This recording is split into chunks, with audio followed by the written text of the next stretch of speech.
पढ़ेंगे वीरेन डंगवाल जी की जो कविता है वो वीरेन डंगवाल जी जिनका जन्म 5 अगस्त 1944 को उत्तराखंड के टिहरी गढ़वाल जिले के कीर्तिनगर में हुआ था।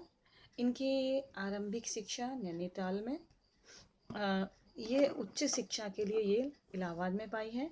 पेशे से ये प्राध्यापक थे और ये पत्रकारिता से जुड़े हुए थे। समाज के साधारण जनजीवन का इन्होंने इसमें चित्रण वर्णन किया है। इनकी कविताओं की विशेषता मानी जाती है। बहुत सारी चीज़ें हैं जो इन्होंने अपनी कविताओं का आधार बनाया, जिन्हें हम देख कर भी अनदेखा किए रहते हैं। इनकी जो अभी तक 2 कविताएं आई हैं, इसमें दुष्चक्र में सृष्टा प्रकाशित हो चुके हैं। पहले संग्रह में जो श्रीकांत वर्मा के पुरस्कार और दूसरे पर साहित्य अकादमी पुरस्कार के अलावा इन्हें कई पुरस्कार भी मिल चुके हैं। वीरेन डंगवाल ने कई महत्वपूर्ण कवियों की अन्य भाषाओं की लिखी कविताओं का भी हिंदी में अनुवाद किया। इस पाठ में जो वीरेन डंगवाल जी हैं, इनकी कविता है तोप, और इसमें उन्होंने उस तोप का वर्णन किया है जो 1857 में स्वतंत्रता संग्राम में ये प्रयोग में लाई गई थी। ये कंपनी बाग के एक मुहाने में रखी हुई है। आप कह सकते हैं ये विरासत की तरह से संभाल कर रखा गया है। ये तोप उस समय के वीरों के बलिदान और अंग्रेजी शासकों के अत्याचार की कथा कहती है। कंपनी बाग और तोप दोनों ही हमें विरासत में मिली हैं। जिन्होंने सैलानियों के लिए हमने सुरक्षित रखा गया है। तोप कंपनी बाग में आने वाले सैलानियों को बताती है कि कभी मैं बहुत शक्तिशाली थी और जब तो मैंने बड़े बड़े सुरमाओं की धज्जी उड़ाती थी, अब समय बदल गया है, तो अब तो बच्चे मेरी उस तोप पर घुड़सवारी करते हैं, खेलते हैं, चिड़िया के बातें गपशप करती हैं, गौरैया उसमें भीतर घुस जाती हैं।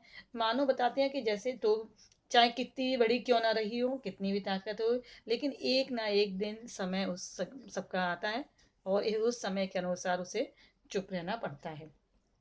तो ये इसमें उनका वर्णन है कि ये भावी पीढ़ी को बताता है कि है ना, कि हम देश की रक्षा हेतु हमें हमेशा सतर्क रहना चाहिए। जो हमें आज़ादी अपने पूर्वजों के द्वारा मिली है, उसका सम्मान करना चाहिए और ये प्रेरणा लेनी चाहिए कि किसी के ऊपर अगर क्रूरता पूर्वक अगर उस शासन करोगे, तो जनता उसे उखाड़ फेंकेगी। तो इसमें प्रतीक और धरोहर 2 किस्म की मानी गई हैं, जिनके बारे में आपको जानकर ये होता है कि आपको एक तो आपको अपनी उपलब्धियों का मालूम पड़ता है, या ये बताता है कि पूर्वजों के साथ क्या गलती हुई जिसकी वजह से हमें इतना सारा दुख, इतनी परेशानी, हमें दूसरों के गुलामी के झेलनी पड़ी थी।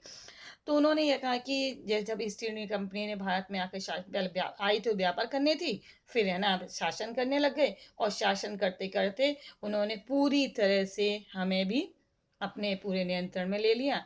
और यहाँ पर जब एकदम अब जो हमारे आज़ादी के जो सिपाही थे, जो अपनी आज़ादी के लिए लड़ रहे थे, उनको उनको भी कितने कह सकते हैं आप, तोपों के माध्यम से उनको भी उड़ाया गया था, उनको मौत के घाट उतार दिया गया था।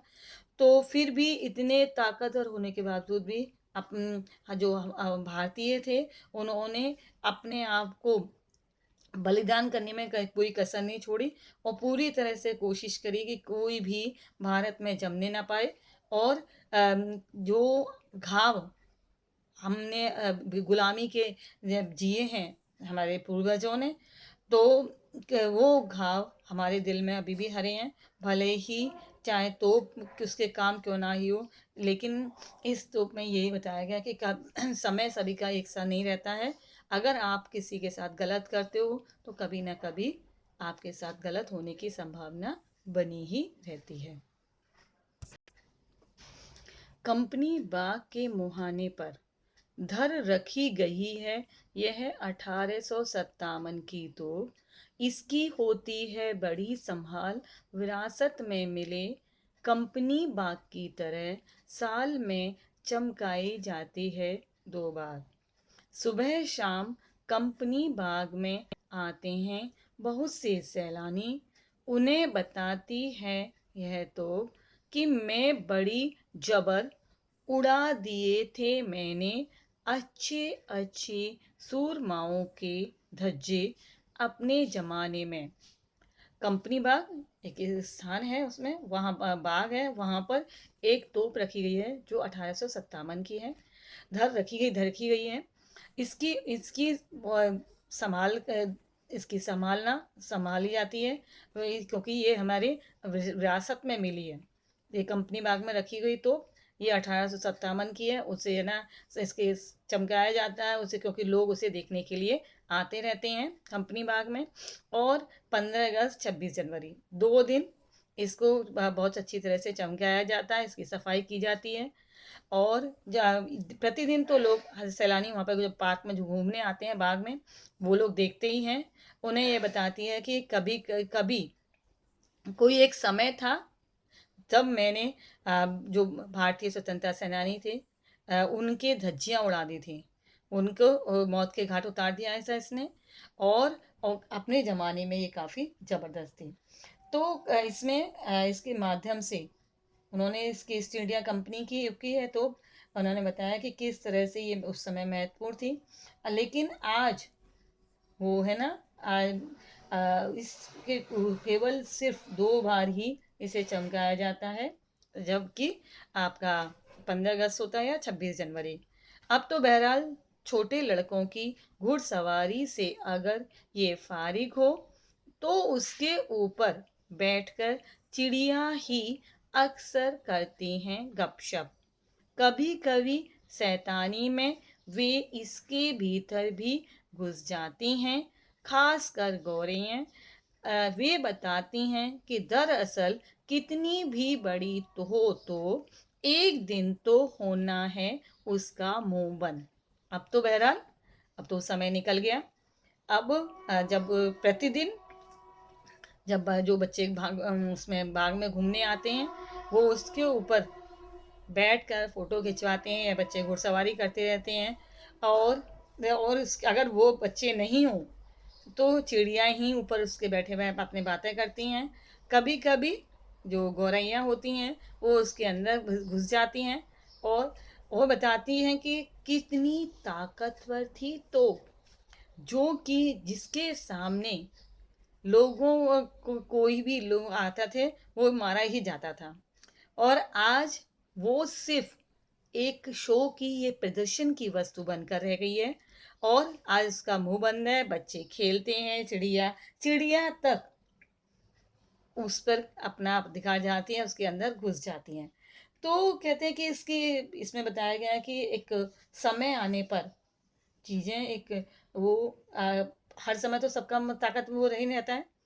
कभी जिसका समय अच्छा होता है उसकी हर चीज़ चलती है, और जिसका समय खराब होता है वो ऐसे ही वो नीचे चला जाता है। ऐसे ही तोप के साथ है कि 1857 में थी, तो उसने बड़ी क्रूरता से हमारे स्वतंत्रता सेनानियों के अंत किया था इसने। आज भी सख्त तोप वही है, रखी तोप का कुछ नहीं बिगड़ा, तोप वही है, लेकिन आज सिर्फ प्रदर्शन की वस्तु बनकर रह गई है। उसकी निरता की ओर संकेत किया गया कि ईस्ट इंडिया कंपनी के युग में कितनी महत्वपूर्ण थी। और आज आज देखो, इसमें बच्चे घुड़सवारी करते हैं, और चिड़िया घूम बातें करती रहती हैं। और इसमें कहा है कि किस प्रकार से जब सत्ता बदलती है, तो उसके स्वरूप भी बदल जाते हैं, उसके आगे कोई नहीं चलता है। समय कितना भी वो शक्तिशाली हो, तो वो अच्छी रहती हैं। इसमें केवल ये बताया गया है कि शासक जो किसी पर आप अत्याचार करोगे, तो आपका समय हमेशा ऐसा ही बना रहेगा। कभी ना कभी आपका जो अंत है वो निश्चित है। और कमजोर से व्यक्ति भी आपका उपहास उड़ा सकता है। जब आपका समय खत्म हो गया, समय हो गया, तो आपका छोटा सा व्यक्ति, मतलब चिड़िया, वो छोटी सी चिड़िया आपके अंदर घुसकर आपको, कभी तो आप उससे जो गोले निकलते थे उसमें स्वतंत्रता सेनानी मारे जाते थे, अब आपके उसमें चिड़िया भी घुसकर आप में आपकी जो उसका ताकत का भी मजाक बना